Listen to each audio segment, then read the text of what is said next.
They were listening long before the bullets ever flew. It's the early 1990s. South Central Los Angeles is a battlefield, not with tanks or missiles, but with poverty, crime, and systemic oppression. Amid this chaos, a voice begins to rise. Not from a politician, not from a preacher, but from a young man with a mic, a message, and a target on his back. Tupac Amaru Shakur at 21. He's already impossible to ignore. His lyrics cut like blades, raw, furious, poetic. He's not just rhyming about the streets, he's indicting the entire system. Police, courts, media, even the music industry itself. He's dangerous, not because he's violent, but because he's loud. Unheard, the Bureau takes notice. At first, it's quiet, a few field agents filing reports on lyrics. Then come the phone taps, a watch list, a file that starts with a few pages, and eventually grows to over 4,000. This wasn't about music. This was a man the FBI feared could become something they'd fought before, a black messiah, the kind that unites people, the kind they've historically tried to silence. You see, Tupac wasn't just a rapper, he was the son of revolutionaries. His mother, Afeni Shocker, was a former Black Panther, once acquitted of plotting to bomb multiple New York landmarks. His godfather, Assata Shocker, the woman still on the FBI's most wanted list to this day. Tupac didn't learn revolution in a classroom. He was raised in it, and the FBI knew it. There are whispers that his rise wasn't just monitored, it was manipulated. August 1992, Marin City, California, a neighborhood festival, a scuffle breaks out. A gun is fired. Tupac is blamed. No one is hit, but suddenly he's facing charges. That same year, he's arrested multiple times. Assault, weapons, disorderly conduct. By 1993, Tupac's name is in the headlines more for arrests than for albums. Some incidents are real, but others, they feel timed, precise, almost too convenient. It's like the world wants him angry, wants him violent, wants him destroyed, and then comes 1994. Tupac walks into Quad Studios in Manhattan. He's set to record with other East Coast artists. But in the lobby, masked men ambush him. Gunshots, he's hit 5 times. Miraculously survives. And as he's wheeled into surgery, bloodied and dazed, he looks directly into the camera and says, "I just want to say to my mother, I love you." That footage goes viral before viral even existed. But hours after being shot, Tupac is arrested, not his attackers. He's put on trial for a sexual assault charge filed months earlier, a charge he always denied. Days later, while still recovering from bullet wounds, he's convicted. February 1995, Clinton Correctional Facility. Tupac sits behind bars. His bail set at $1.4 million, an astronomical sum. The message is clear. Stay locked away or play the game.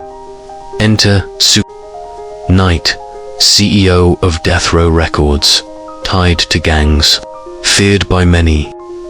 He offers to post Tupac's bail in exchange for a 3-album deal. Tupac accepts. He's released from prison, and the next phase begins.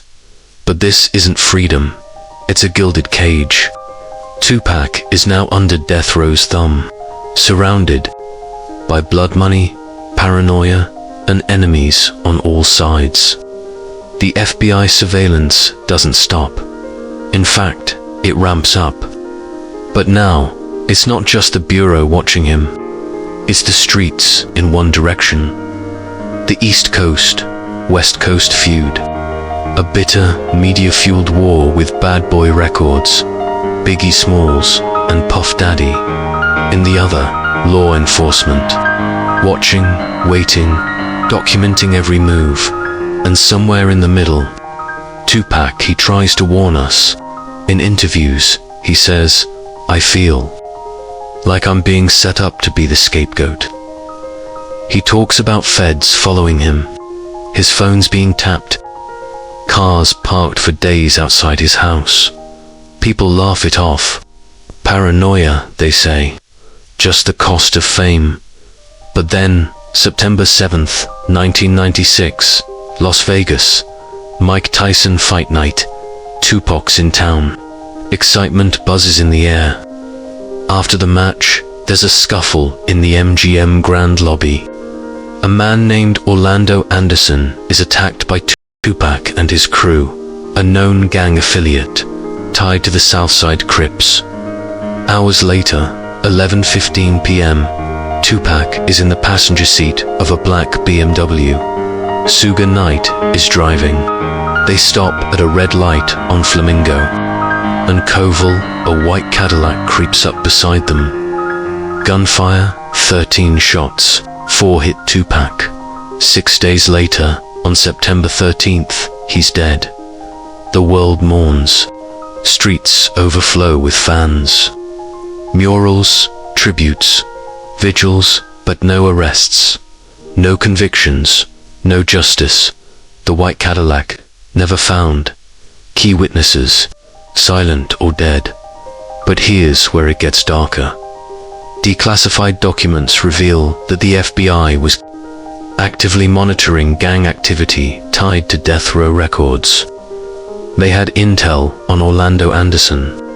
They had connections to dirty LAPD officers, informants, undercover operations.